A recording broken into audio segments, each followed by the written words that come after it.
Hello, everyone, and welcome to our District Administration Web Seminar here today, which is entitled New Approaches to Address Teacher Shortages. And all this is brought to you by the generous support of our sponsor with us here today, Elevate K-12. Now, before we get started, I would just like to share just a few housekeeping items, and we'll get right to the presentation. We'll be welcoming any questions you have today with a Q&A session, and that will be happening at the end of the presentation. You can submit a question by using the Ask Question module that is at the bottom of your screen there. It's the red button with the question mark.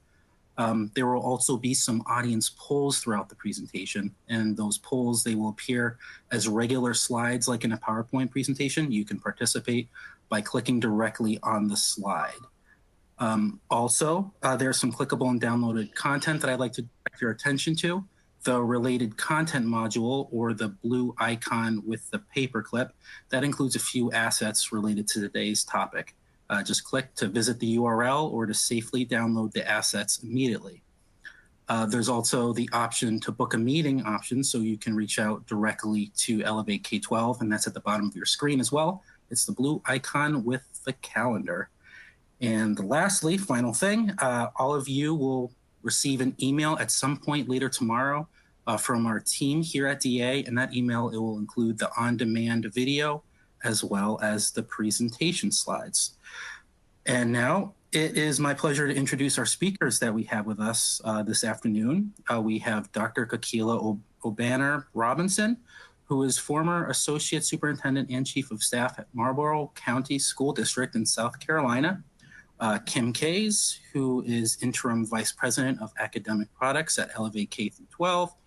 And we have Jen Roussart. Jen is Vice President of Partnerships at Elevate K-12 as well. Well, thank you, all of you, for being here today. This will be a great discussion. Thank you very much. You may now begin. Thank you, Stephen. So we're really excited to talk to you today about these new approaches to address the teacher shortage. Some background on me is that I was a former educator and school leader in the K-12 space for about 15 years before joining Elevate, and I kind of help make sure that our academic products are meeting the needs of schools and students.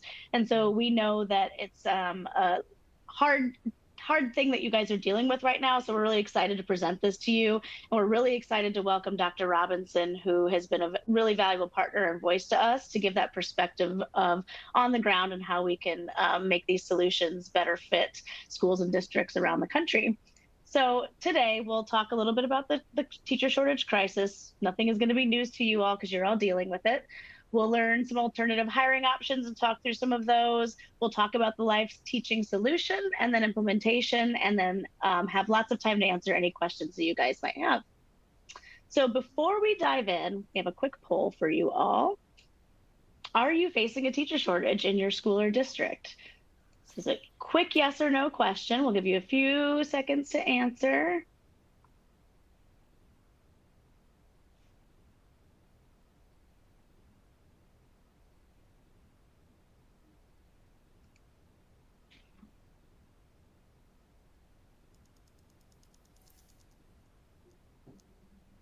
All right, a few more. We'll cut it off in 3, 2, this is my teacher countdown, 1. And we have 20 submissions, so we're gonna go. Let's see, 95.5%. So we assumed it would be pretty high since that's why we're all here today. So we know that this is a really prevalent issue that's nationwide, and so we're here to kind of talk about that. So I'm gonna hand it off to Jen and to Kakila. Yeah, awesome. Thank you, Kim. So when we're looking at trends and patterns within our education workforce, there is not only a stark decline in the number of certified K-12 teachers across the country, but we're also seeing the open rate of vacant positions is accelerating at a rapid rate. The most recent data is showing that's been collected by the National Education Association, NEA, projects that by 2021, we will face a shortfall of nearly 2 million teachers.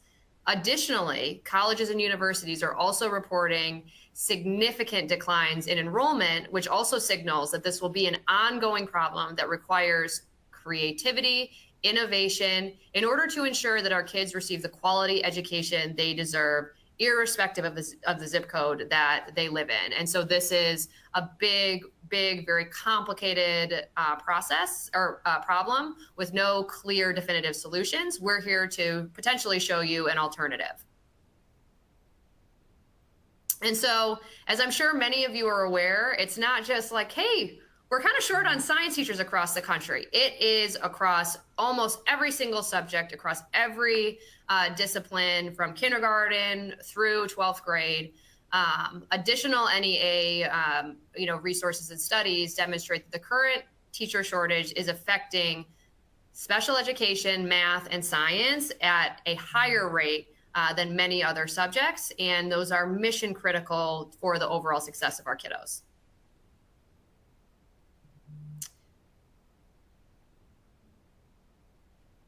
Hey, Kim, we can't hear you.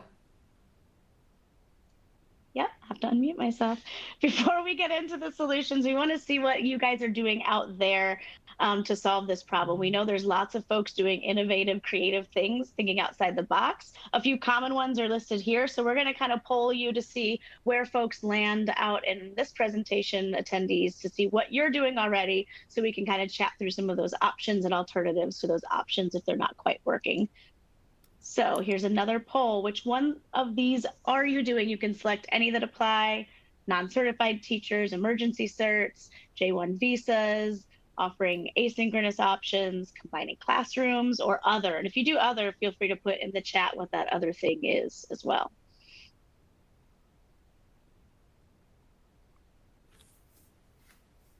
I feel like we almost need like some poll taking music as we wait. The Jeopardy music. So let us know. No Jeopardy. I see a few submissions rolling in. Let us know what you're currently doing to solve your teacher shortage. See a few responses. We'll wait for a few more to roll in.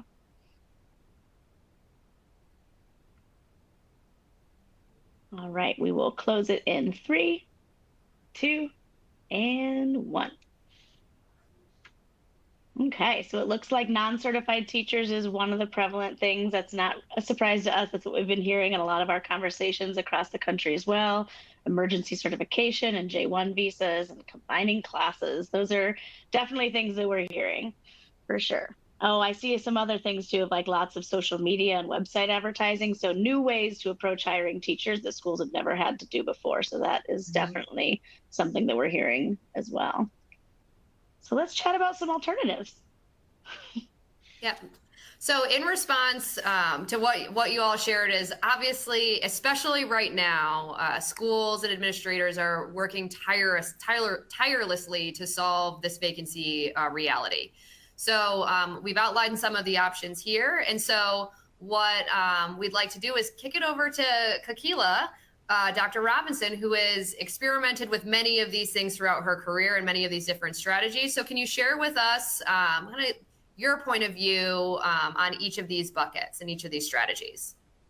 Hi, thanks, Jan. So first, before I begin, I just want to, it's the end of the year. So everybody on this call, I just want to thank you. You do a job that often goes unnoticed, and probably at the end of the year, especially people in high school positions, you probably have had some tough conversations, heard some not so Sunday school words in the last weeks as you dealt with parents.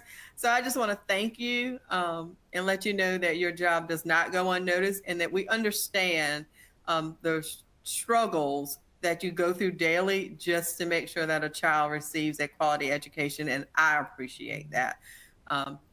But I have also been in your shoes, and I have tried every single thing on this list, including probably 10 other things, just to make sure that there's a certified, or a not only certified, but a highly qualified teacher in the classroom.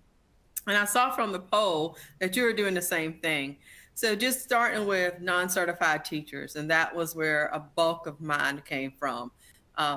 Either they were not certified for that subject, or they were not even certified to be a teacher at all. And if they're not certified, they've had no experience, then of course they don't possess the qualities, the background knowledge they need to be in a classroom to provide that education for a student.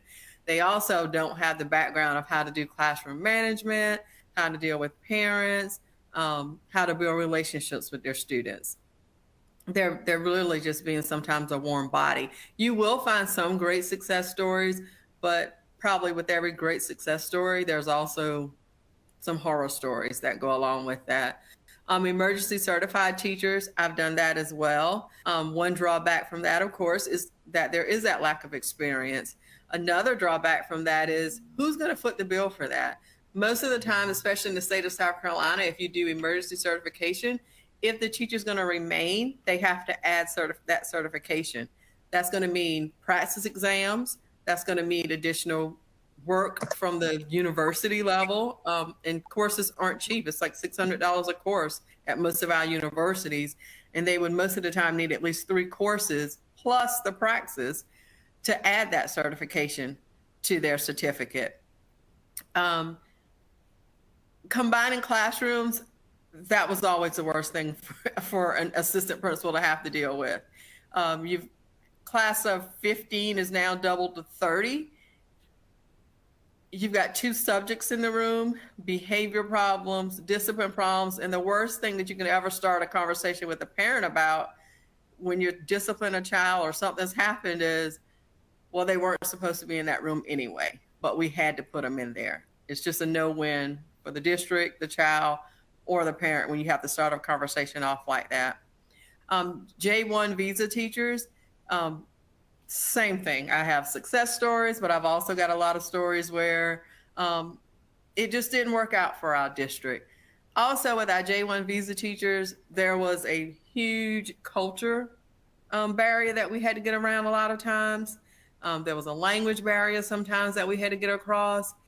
And also the paperwork that's involved with J1 visa teachers. When we first started with it, we didn't understand, especially when we started to possibly consider sponsorship, that would really become a full-time job for someone.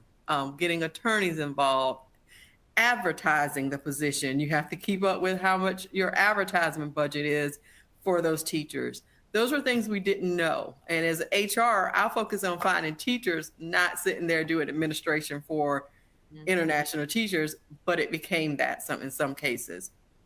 But all of these alternatives, what I just overall felt they did was they drew your attention away from going in a classroom every day and providing quality instruction.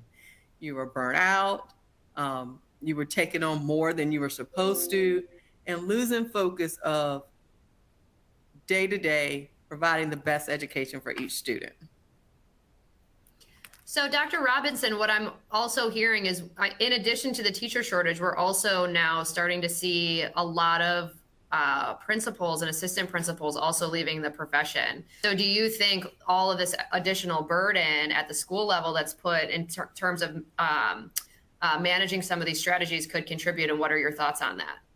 Absolutely. My mother is an educator. She's a principal. My husband is a principal. And I wake up many mornings now with that's how they're starting their day, because their phones are ringing and it's somebody's not coming to work and we've got to get this covered, or I just lost a teacher. How do we pivot? And it's 6 a.m. and your kids will be in the building by 7:30 a.m. It's just a lot of burnout on both levels. How do you, especially when you have honors classes or people are going to take AP exams and you lose the teacher?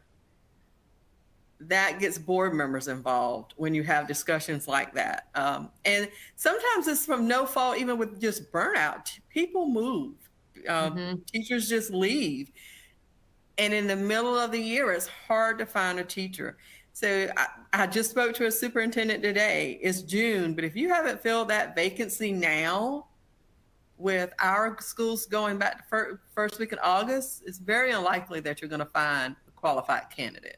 So already you're shifting your mindset onto what am I going to do versus just trying to find someone, because you know when no one's out there, you're now thinking, how do I make this work? Yeah. And I think what we're starting to see, particularly in like this post-COVID, post-pandemic world, is kids are in a different headspace, and that we have absolute learning gaps from the 2 years of chaos that we've all lived through.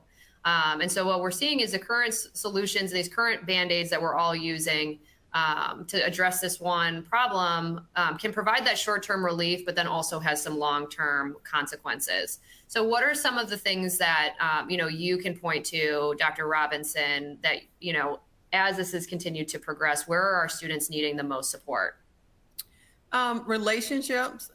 Definitely, COVID made us realize we had to think differently. There's no turning back the clock now. We can't go back to what was pre-COVID. That's not going to happen. Our students aren't going to let us happen.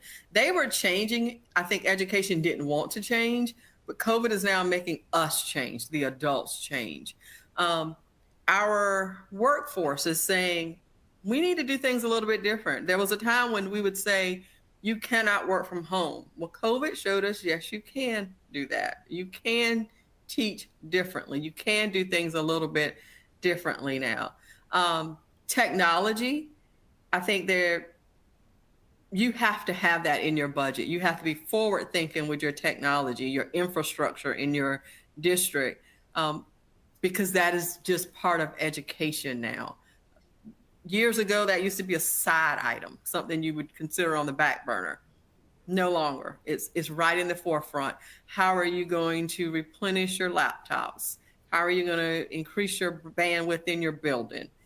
Those are conversations you got to have up front, not later, but now as you're building your budgets each year.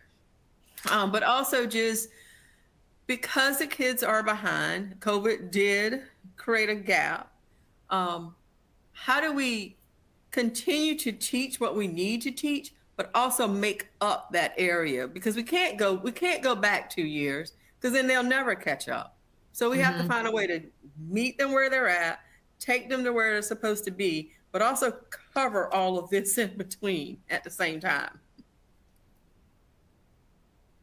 I think that's the perfect segue to get into how we can start to think differently about this, right? There's lots of things that we've done in the past that were kind of, some people are stuck spinning their wheels in all of these older solutions. So I think really like forcing ourselves to think outside the box and think differently is what we're here to talk about. And I think what we love at Elevate and what we believe in is that live teaching really can still be possible in a new and different way to really build those relationships, meet the needs, fill those learning gaps. And so what you can still accomplish with live teaching is getting quality teachers, using that impactful curriculum, making sure you're leveraging technology and that in-person support in a different way that's outside of the box from some of those ineffective solutions before that we know can cause a lot of issues and problems, so that you can still give students that experience they deserve and have them make those educational strides in this different way with live teaching. And so obviously the critical component is that highly qualified and certified educator. And so this question I posed to Dr. Robinson, what has changed in terms of how you evaluate the credentials of teachers that you're potentially thinking about bringing into your district? So what's changed over the course of the last couple of years? Definitely for me, and I think for every colleague that I've spoken with in the last couple of weeks, is just the number of applicants. There was a time in my former district where I'm actually from, where I went to school, where you couldn't get a job in our district. It was not happening. You would have to go to a neighboring district and get years of experience and just pray to one day be able to get into our system. Those days are gone. I was at an awards day program just yesterday, and as they were saying the majors of every child, out of possibly 50 students, I may have heard one was major in education, and it broke my heart to hear that. They were all going to prestigious universities, but none of them were going to plan to major in education. So the pool is definitely different. Also, This might I'm be a sorry. good time. There's actually a question in the chat that's saying, like, we know enrollment is declining across the country. So will that eventually balance this teacher shortage need, or will we still see a teacher shortage need? So I wonder if you can kind of talk to that, Dr. Kakila, about like declining enrollment. Is it declining enough to offset the demand of teachers, or where do you see that going in the future? No, I don't see a decline in the number of students enrolling. So when you say that, I think they're saying a lot of decline in rural districts. But even if you only have 10 students, you still got to teach those 10 students.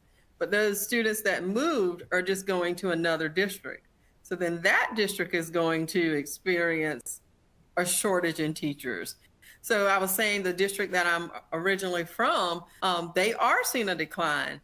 But then when I talk to the neighboring district, they're saying they're busting at the seams and about to pull in portables because they're just jumping the line. And they now need teachers. And those teachers just are not there. And if they are there,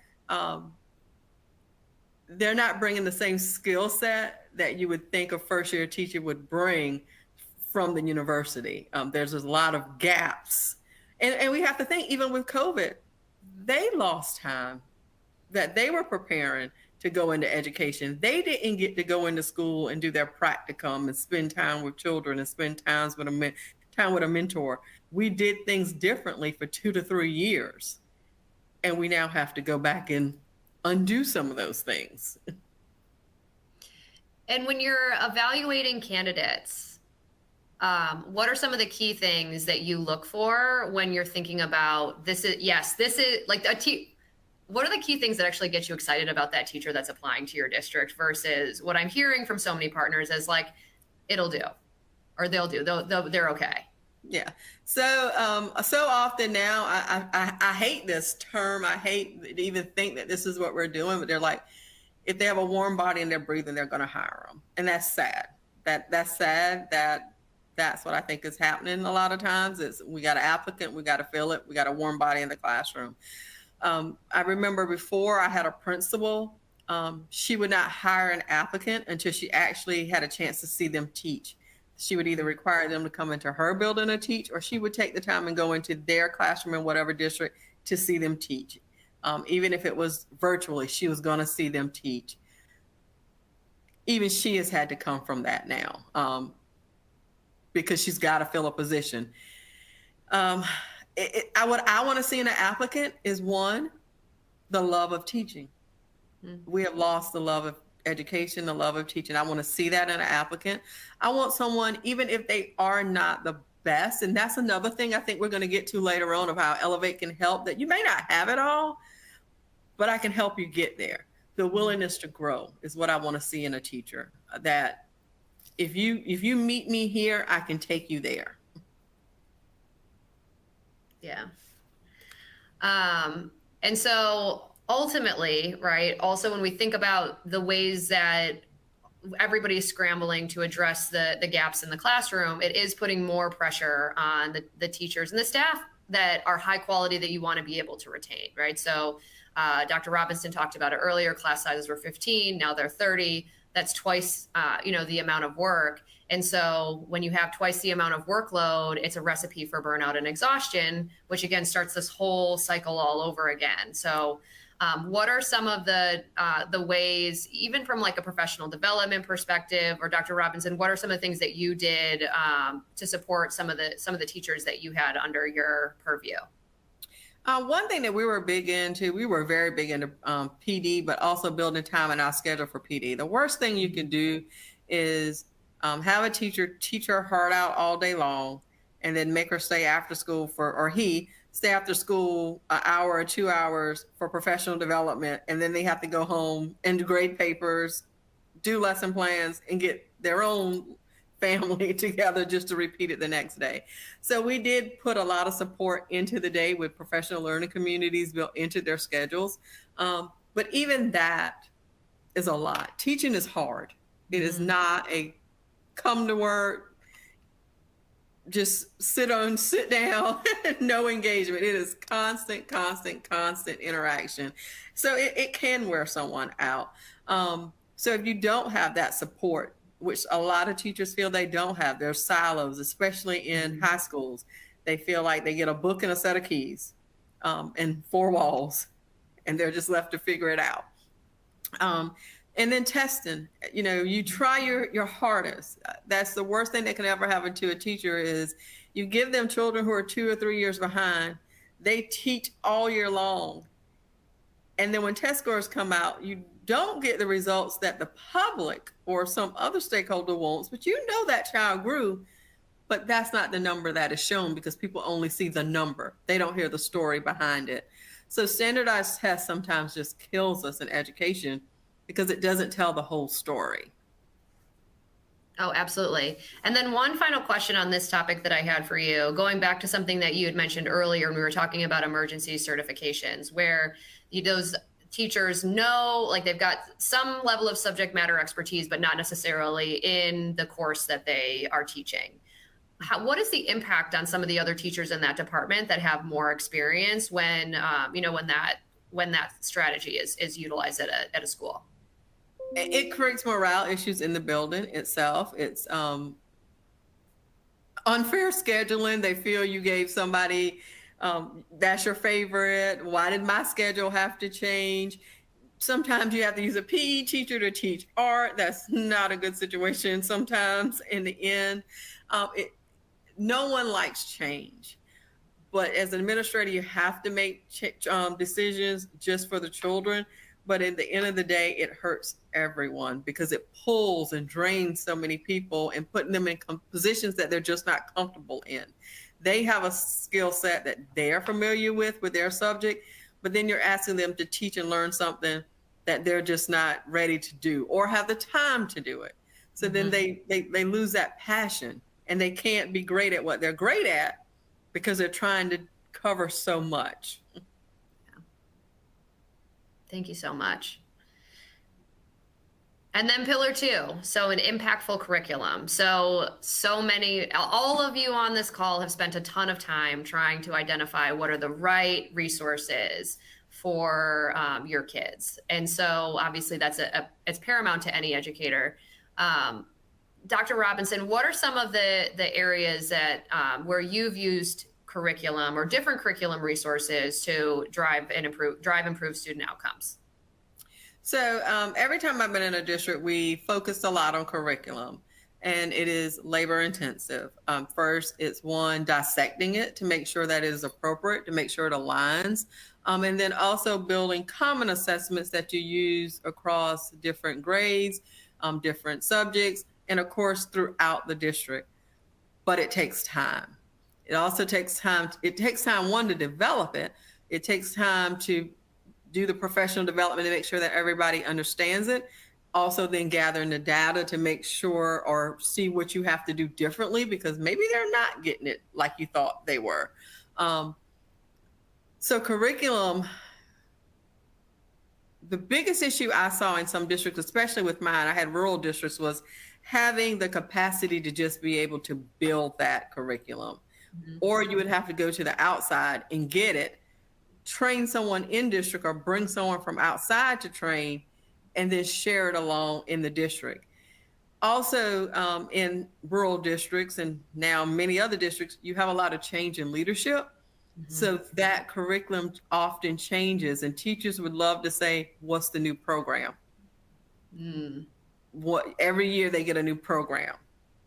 Just hold on, that program will be gone tomorrow. I don't really have to invest in it because that program will be gone. And so that builds into that burnout, that frustration of its constant change in education. Well, that, and then how do you measure and ensure that the standards are being taught in the same way at the same time, especially when you have all of these different resources and then these teachers that are coming from everywhere? How do you manage that?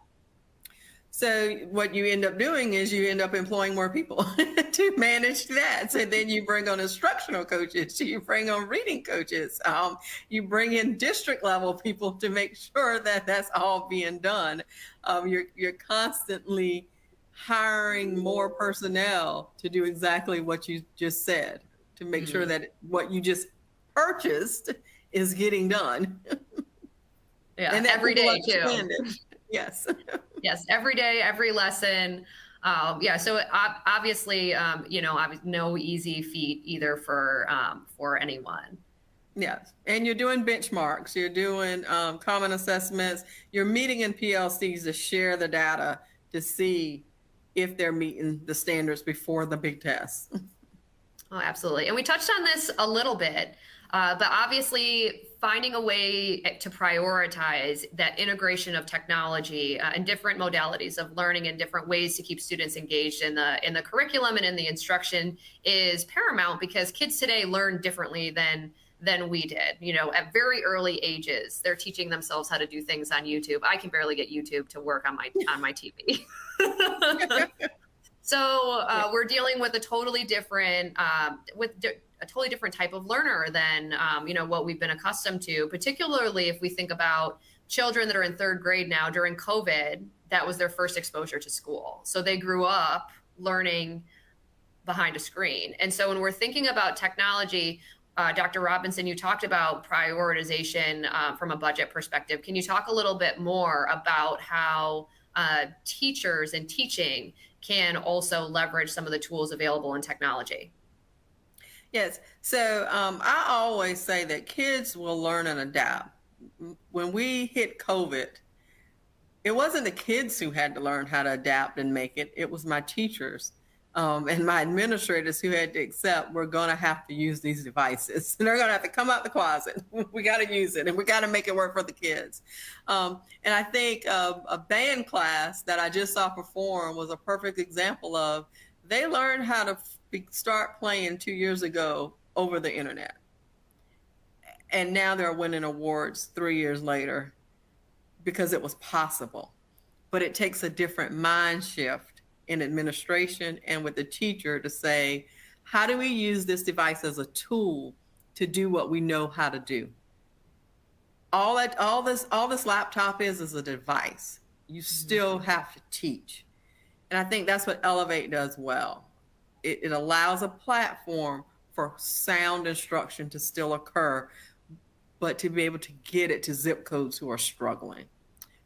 So my engagement with technology from the district level was, one, providing them a device that was appropriate, because there are several devices. You have to find a device that fits for your students, for your bandwidth, and for your needs of your students.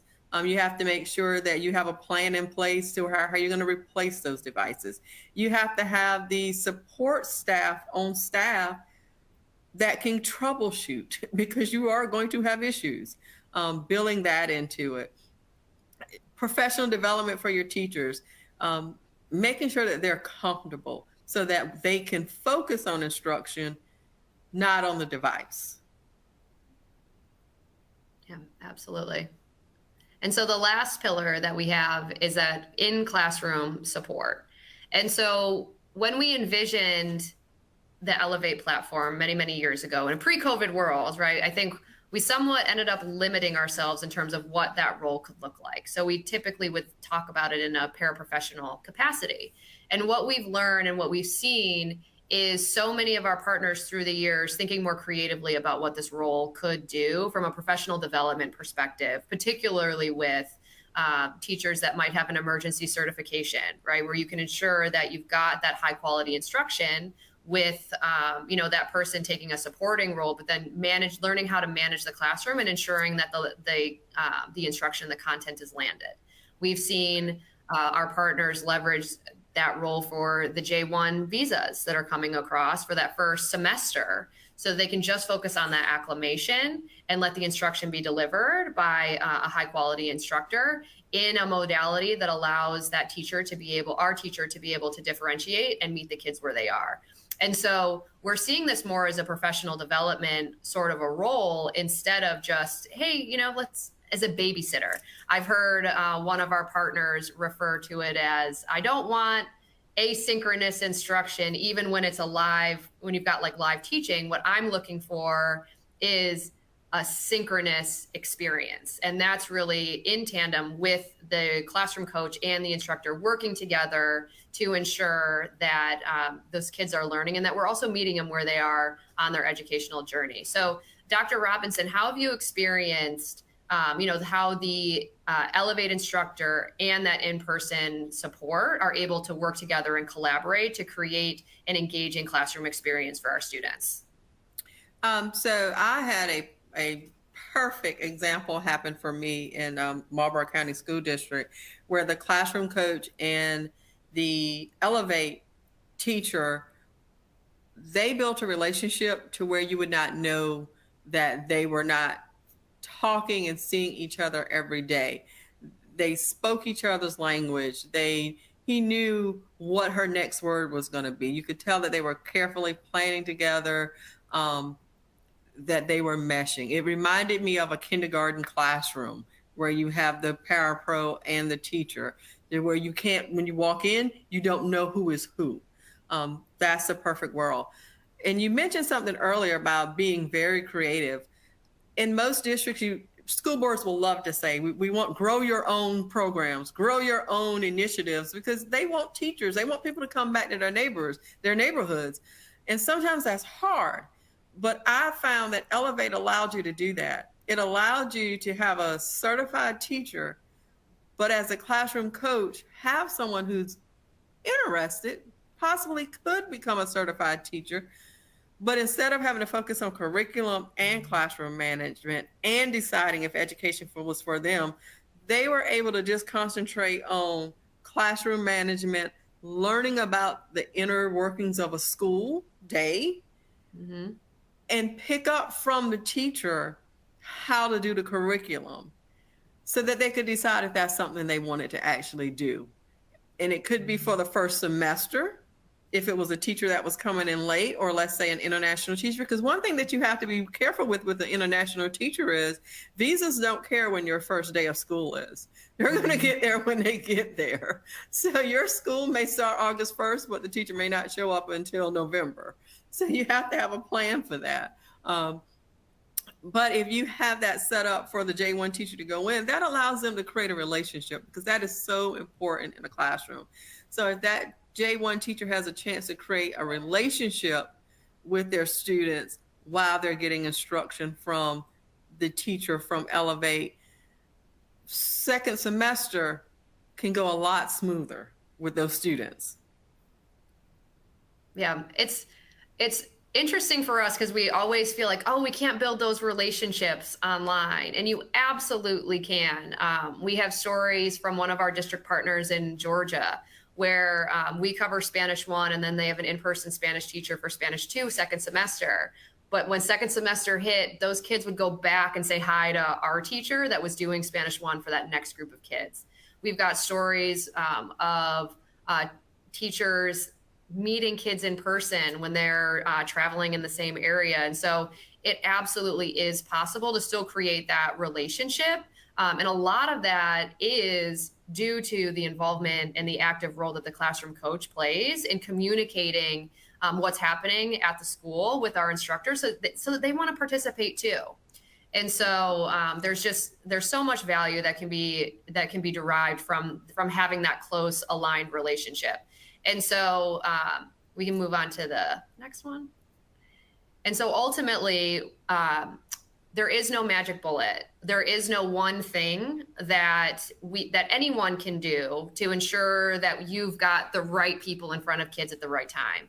What we at Elevate strive to provide is another option and another alternative to ensure that we're focusing on the right outcomes for your students, because we believe that there is so much value that occurs in that traditional classroom environment, where our sole focus is to ensure that across the country, kids have access to high quality instruction and the opportunity to learn amongst their peers. So in light of everything that's happening, on the other side, our teachers are looking for flexibility. They're looking for the opportunity to be able to work 4 hours a day from their home, but then still be able to get that experience of that love of teaching that Dr. Robinson hires for. And so Elevate provides the opportunity for us to get those high quality instructors in front of students that might not see a teacher of that caliber, to hopefully reignite that engagement in the whole learning and educational experience. And so the students and our teachers are at the heart of absolutely everything that we do as we continue to move forward. So one might say, how does live teaching work? So we've got a little video for you. Or not. So so you'll be able to click through the video when we share the deck. So this is actually a shot of a classroom in Colorado. And so we always like to share this because this is what Elevate looks like in real life. So you can see in the corner, you've got the camera, our teacher is on the screen. This is the classroom coach. And the cool thing about how this works is Dr. Robinson has made two or three comments about bandwidth. So what we've done is we've designed our platform specifically with K-12 in mind. And so the reason we don't have those cameras enabled at the device level is because it crushes the bandwidth at your schools. And so the teacher has a wide pan view of everything that's happening in the classroom. I visited many where we're observing classrooms and the teacher will hear whispers happening in the back end corner of the room, and she'll call those students by name and, you know, hold people accountable. But they're seeing the teacher on the front with the lesson, and then they're only seeing the lesson on their one-to-one Chromebooks, laptops, etc.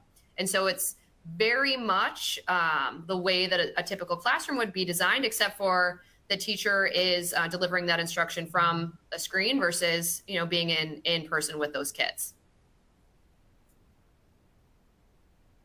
And so one thing that we really want to highlight here are those two things that Dr. Robinson is looking for: that love of teaching, and then obviously the subject matter expertise, and that's what we are doing. And then through our interview process, we are actually evaluating their ability to be able to present a lesson in this modality. And so we're not only looking for highly qualified, the right certifications, but then also, do they have the ability to make this medium and this modality exciting for kids? And so that's one of the things that we've heavily indexed on as we're going through our recruitment process with our teachers. And so the second pillar is that impactful curriculum. So one of the, so when we're talking about consistency of delivery, that's what we're able to ensure. All of our teachers are trained on our curriculum, but what we can do is we can match our scope and sequence to what's being taught in the traditional classroom, so that there's parity in what kids are learning where. And then each of our curriculum is also designed to the state standards of states across the US.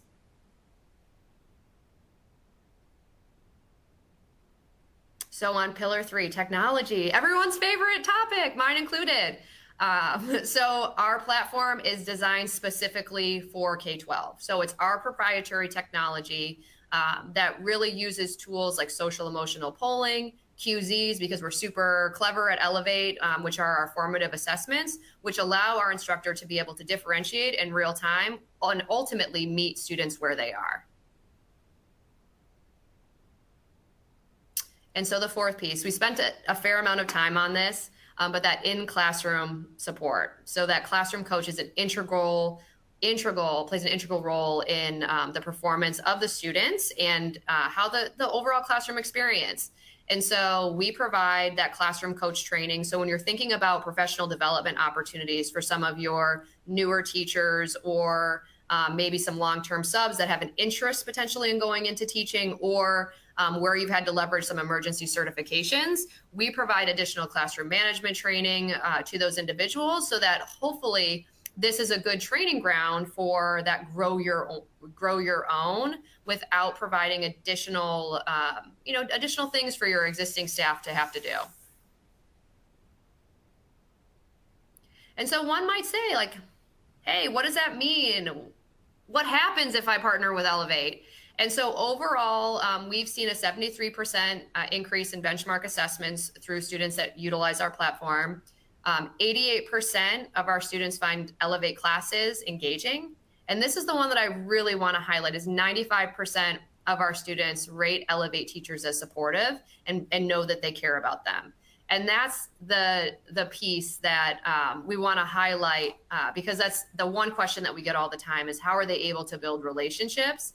And it's absolutely possible because when we're onboarding teachers, we're looking for people that love teaching, and a part of loving teaching is loving kids, but then also are able to connect in the space that we're in.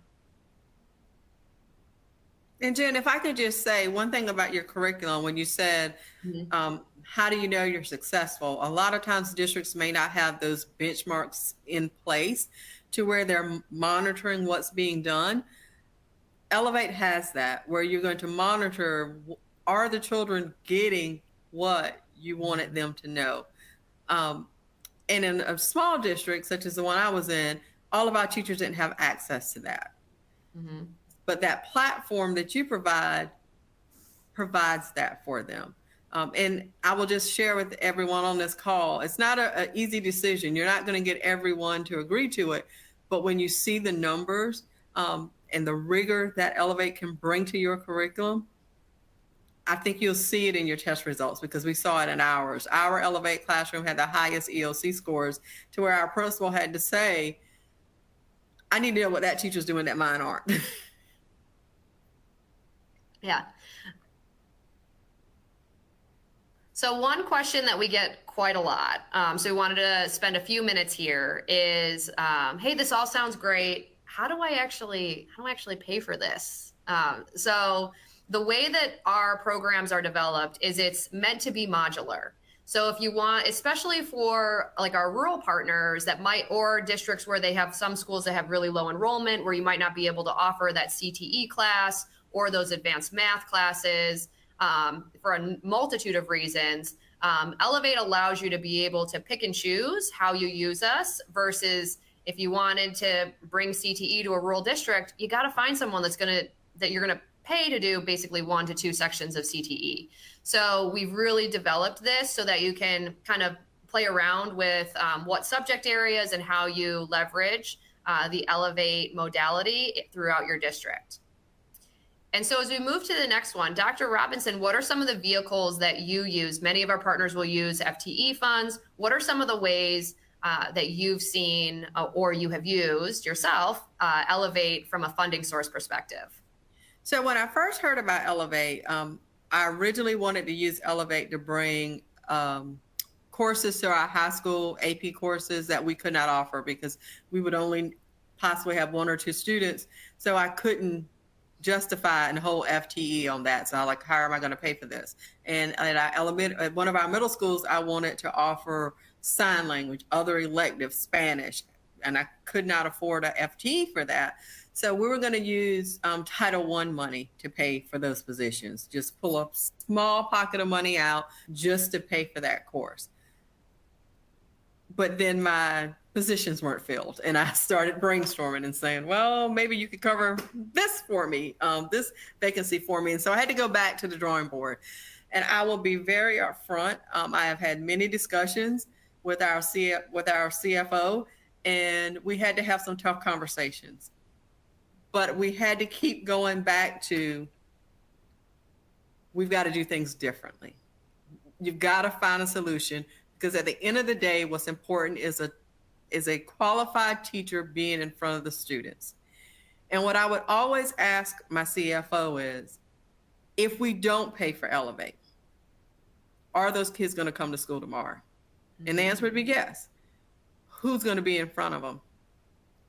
Either it's going to be a non-certified teacher that you're going to pay the same salary, a certified teacher who's not in her or his or her correct certification, but you're still going to pay them that same salary, or you're going to pay a substitute.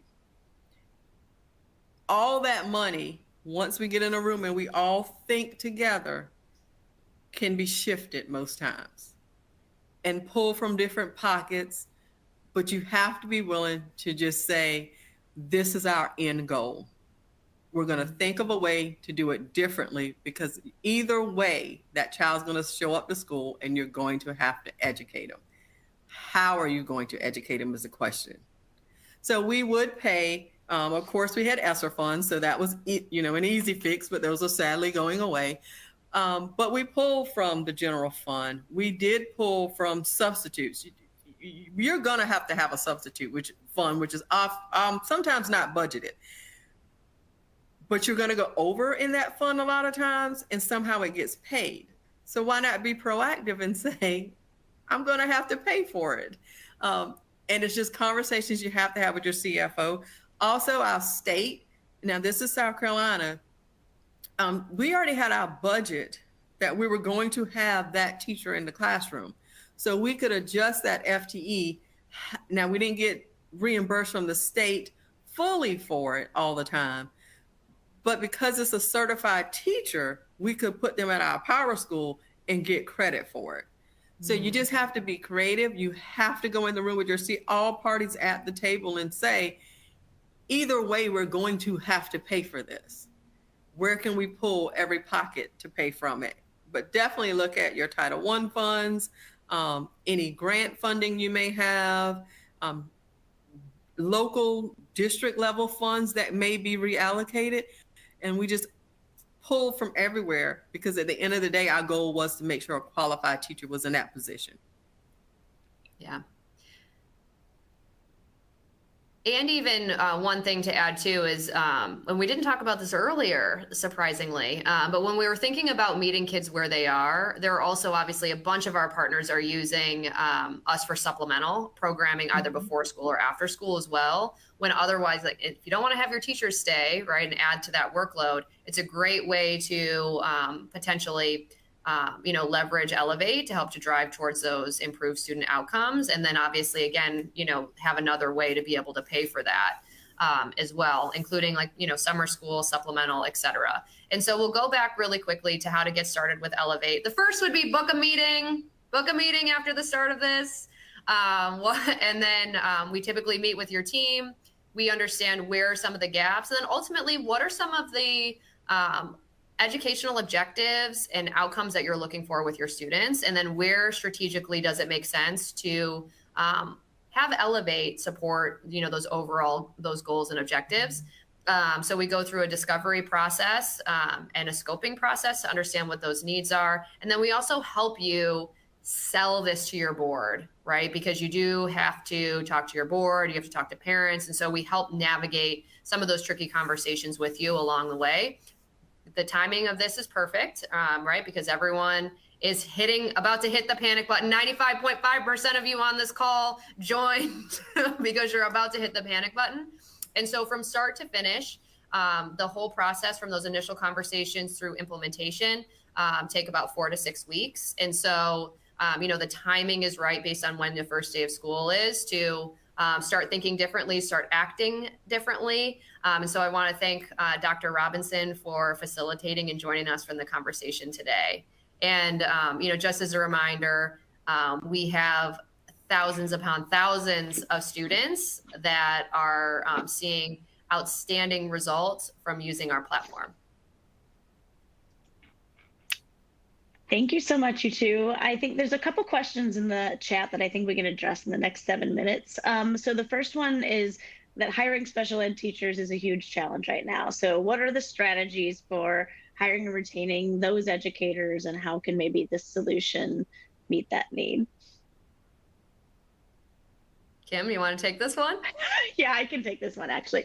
So we all know that when it comes to special education, right, there's a lot to do with federal regulation and requirements that are outlined in an IEP. There's instructional minutes that have to be met. But the way that schools meet those minutes, there is a little bit of flexibility there as long as you're using certified teachers. So what you can do is leverage the same kind of solution, right? It's live instruction, it's virtual, but it's right there. It's in small groups, so teachers are building relationships with those students.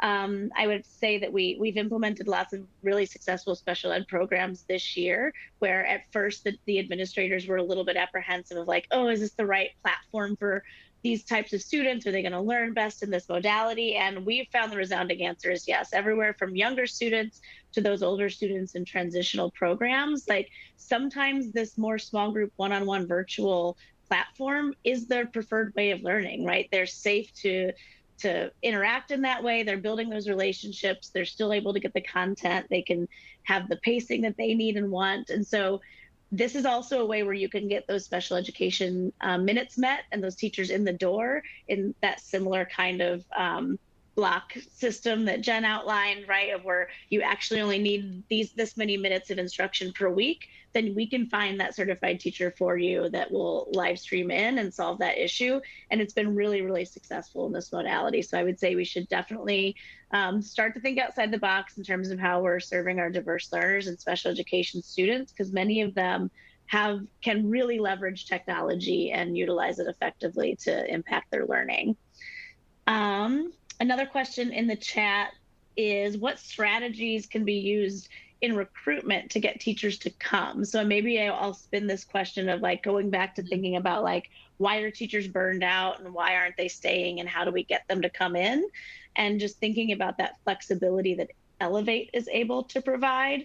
So maybe Jen or Dr. Robinson, if you want to talk about like from a teacher's perspective, what's that outside the box flexibility that they're getting from Elevate and teaching with us and going into a school, then maybe recruitment from a traditional way of teaching. So one thing for us, because we use Elevate, we could then in the building make agreements with teachers where they could be part-time, which before we couldn't do that. So if a teacher was willing to be part-time, let's say in the morning, we could do that and then fill the rest of the schedule with an Elevate schedule. So that definitely worked for us. So you got the best of both worlds in that. Just from recruitment also, because you're using Elevate for so many courses, then teachers didn't have to teach 3 and 4 preps. They could only teach 1 prep. So we could offer them things that we couldn't offer them before, a little bit of negotiation room in the conversations with teachers.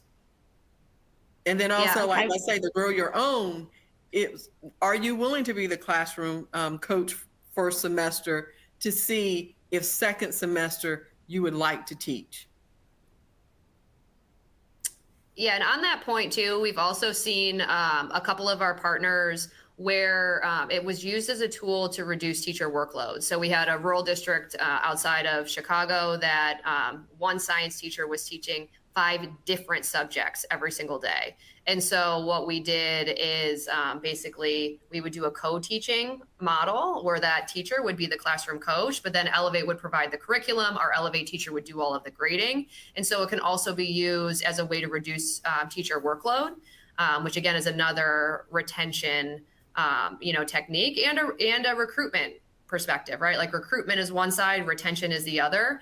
And so any opportunity where our partners are thinking about ways to use Elevate as a retention tool also reduces the pressure that you're going to have to recruit later.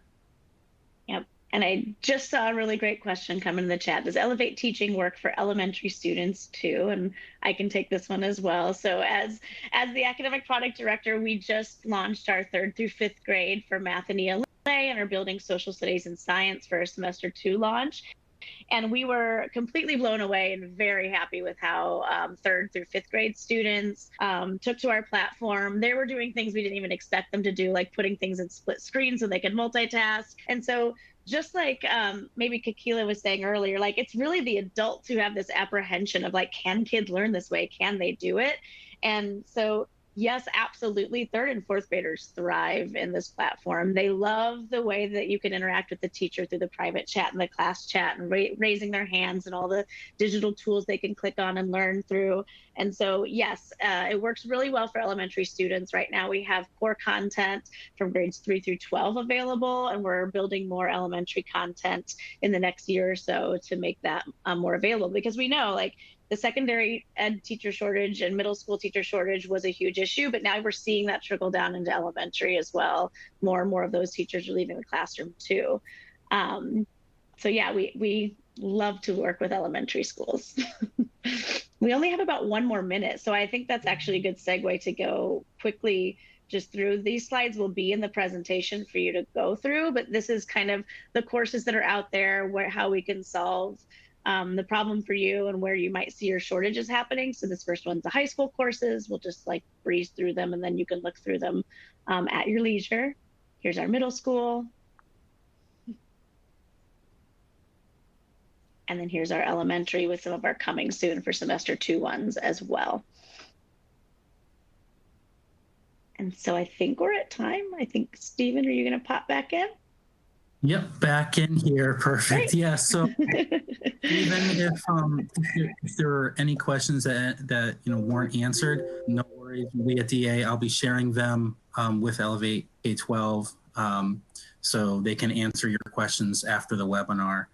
And actually, as I go through my closing slides in just a few minutes, please feel free to continue submitting your questions if any come to mind, and I'll make sure they're sent over to Elevate K-12 so they can be answered at some point as well. And also feel free, and I'm going to pop it right up as well, feel free to click or download the assets in the related content module. If you don't want to wait for the email tomorrow with the presentation slides, they're in there, as well as the YouTube video that was mentioned earlier. So they're all right there. You can download them safely and easily right now. But first off, thank you again to Kakila, Kim, and Jen for sharing your expertise and time with us today. We really appreciate it. And of course, thank you to Elevate K-12. And I'd also like to take a minute just to thank you, our audience, for joining us today. For those of you who enjoyed our presentation, please know there are many more upcoming web seminars like this one that are provided by us at District Administration, which is a leader in editorial coverage of news, trends, as well as current issues in K-12. We have a wide range of readers who subscribe for free to DA, and they stay up to date with us in our print magazine, online, in our newsletters, our new DA Ed Talks, and web seminars like this one. Also, if you would like to watch this web seminar again, or for those of you who believe that the solution provided in this web seminar would be helpful to your colleagues, and I'm sure that is very much the case, you'll be pleased to know that our team at DA will be sending you an email later tomorrow, as I said earlier, with an on-demand recording of this web seminar, as well as a link to the slides. So with that, on behalf of DA, this is Stephen Blackburn. Thanks, everyone. Thank you very much. Bye. Thank you. Goodbye, everybody. You.